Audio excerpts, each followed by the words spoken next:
नाज़िन करोंडी में मेहरान टीवी जे सर ते सिंध जा बेट सिंध जी मिल्कियत जे सिरे हेठ सकाफती रैलियूं कढी ज़बरदस्त प्रोग्राम मुनक़द कया विया आहिनि।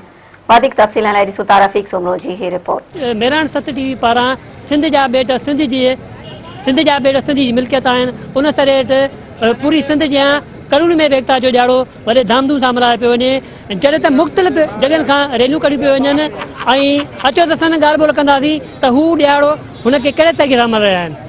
सभिनी खे ख़बर आहे त अॼु असांजे सकाफ़त जो ॾींहुं आहे ऐं असांजी सकाफ़त 5000 साल पुराणी आहे।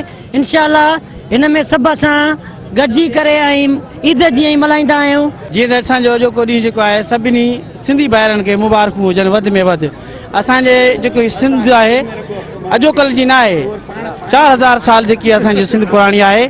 असांखे ख़ुशी आहे, असांजी अज़ीम क़ौम आहे। तव्हां सिंध सां मोहबत करण जूं ॻाल्हियूं ॿुधियूं। हिन जो इहो चवणो हुयो त सिंध सदियुनि खां आहे ऐं सिंधी असां हिकु आहियूं ऐं पूरी सिंध के इहो पैगाम ऐं पूरे पाकिस्तान खे पैगाम ॾियण था चाहियूं त अॼोको ॾियारो असां ईद खां वधीक मल्हाईंदा आहियूं। कैमरामैन फारूक बड़ी सां गॾु रफ़ीक सोमरो, मेहरान टीवी, करोंडी।